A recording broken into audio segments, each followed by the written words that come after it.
Hi, and welcome to another episode of Hot Takes with me, the Silver Fox, and the Tavistock Clinic. Remember them? The ones who are being closed down because of the damage they're doing to children? Well, they're in trouble again. This time from a nurse who works there, who is suing them because they forced critical race theory to be taught, and they pushed what many consider to be a racist, anti-white agenda. And she says this is against the law, this breaks the 2010 Equality Act, and it threatened her livelihood. So what did she do? She's suing them. Couldn't happen to a nicer bunch. Let's have a look at this story. Right, so here it is. It's the nurse sues the Tavistock NHS Trust over racist anti-whiteness CRT, critical race theory training. Now, of course, the Tavistock is just an awful, awful place to begin with, but now they're making it even worse. And good luck to her. A white Christian nurse is suing the Tavistock and Portman National Health Service Trust for forcing her to submit to racist anti-white training. The Tavistock Trust, notorious for its child trans clinic, which is due to be shut down by the authorities due to safeguarding concerns, is also a keen promoter of critical race theory. But mental health nurse Amy Gallagher objected to its 2020 seminar, Whiteness, a Problem for Our Time, in which whiteness, white fragility, white ignorance and white privilege were lambasted. Yes, the Portman Trust is now saying that simply by being white, you are a problem. It's not as though people who are white have a choice about it. It's what you're born into, but oh no, you're white, you're a problem, you are less, you are lower, you are ignorant, you are racist, simply because you are white. They don't even see the irony of what they are saying. And anyway, who gives a flying F what these people think anyway? Remember that this Portman and Tavistock Trust is the one that basically was a Frankensteinian experimentation lab where it would literally shove children in one end and take whatever came out the other end unknowing and just looking at see what they'd done. Well, let's do this. Why? Well, we've never done it before. Let's go. They were taking children who were not trans children. They might have been gay. They might have been just questioning their sexuality. They might even been suffering from other psychiatric issues like grief or loss. Whatever. They weren't testing them. They were simply getting them in, going, oh yes, you must be this. Handing them chemicals, whiz him on the fast line to get the ghoulies chopped off. They were causing untold damage. They were sterilising children at an industrial rate. Last seen probably in the sort of late 30s, early 40s in Germany. You know exactly what I mean. They were no different than the likes of Dachau or Sobibor. They were horrendous people. And they're pushing this because they cannot see the limit. There is no limit to their woke wankery. Anyway, they're forcing this goes on. They are forcing critical race theory onto people, and you're not allowed to disagree with it, or they will bully you for 2 years, said the 33-year-old, who's raising money to fight her case on GoFundMe after throwing a few pound in there. Comments to the Telegraph. She says, I'm bringing this legal case to protect my career, but it's also the first test of woke ideology in the courts. The NHS is forcing someone to adopt a racist ideology, and it needs to be stopped. And she's quite right.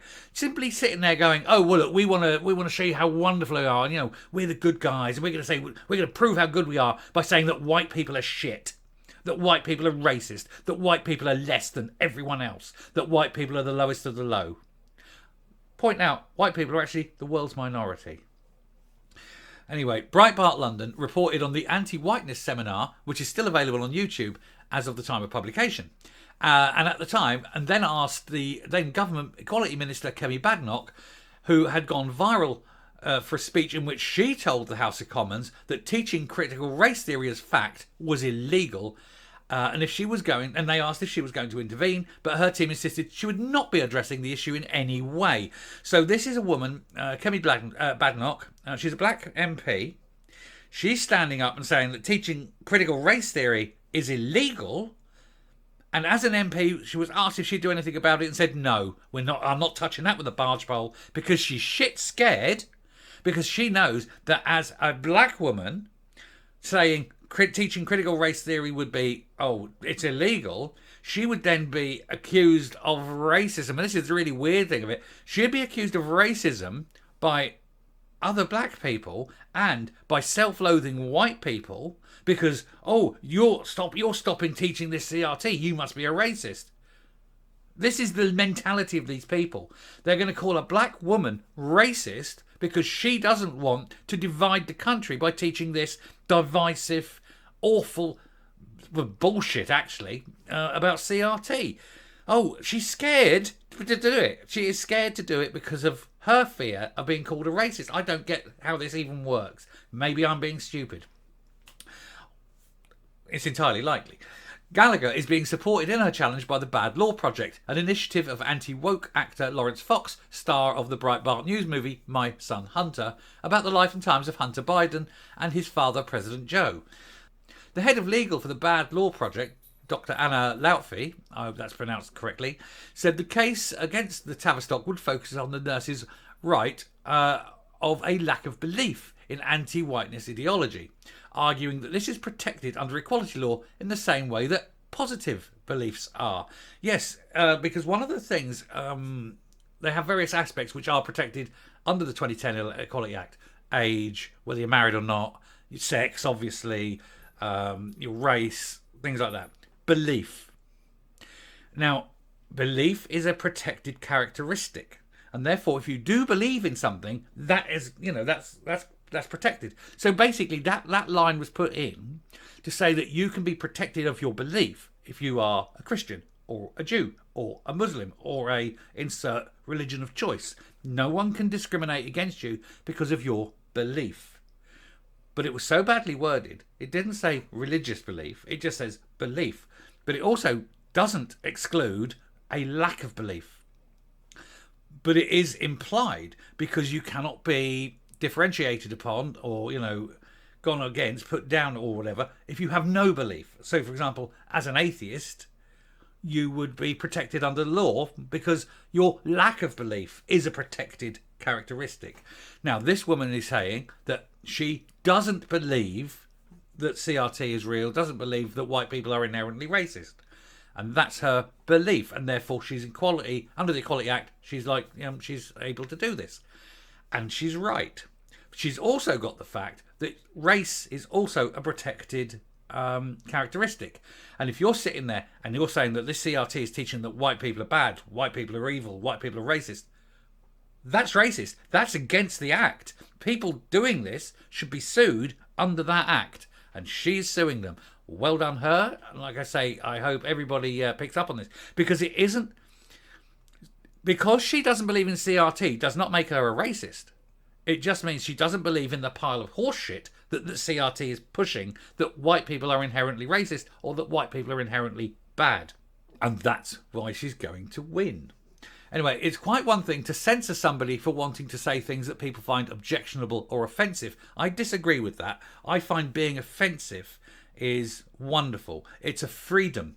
It's not against the law to be offensive.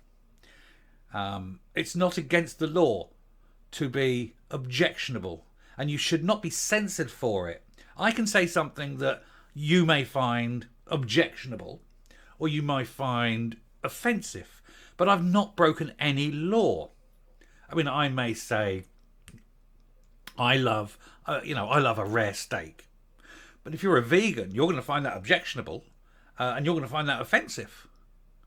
But I'm still going to eat my steak because it's perfectly legal. There's an example. But it's really another thing to substantively force somebody to articulate a view that they do not hold as if they do hold it. So, for example, I as a meat eater, and I enjoy my meat, and I can say that I enjoy my meat, but I can't force you as a vegan to eat meat, and I can't force you as a vegan to say that meat is delicious. It is, but I can't force you to say it. And that's what's happening here. That is what's happened to Amy. She's had that. So, yeah, she's taking this to court. She's being forced down this line. Now, this woman she's worked there for several years, and this was the last couple of years they've been forcing this. Now, she's actually objected to it all the way along. They have been bullying her and threatening to take her job away. And basically, She could, if she loses the job and the way that they're trying to lose the job, she could possibly never work in her field again. So that's how dangerous these people are. Anyway, she's fighting it. I hope she gets the money together. I'm going to, you can see the thing in the article there. I'll put the link in the description below. And if you feel that you can support her in some small way, £1, £2, a fiver, or if you're particularly generous, a little bit more. Who knows? The more she has, the more she's got that fighting fund, the harder she can sue them. And to be honest, the Tavistock need to be sued into obliteration. And everyone who's in charge of this needs to be not just losing the job, but needs to be completely out of anything to do with health service again, because they are bastards. They are damaging children, and now they're damaging nurses' careers. And we've already got a problem with nurses in this country, and this isn't helping. Anyway, I'm finishing and I'm rounding off and I'm coming up.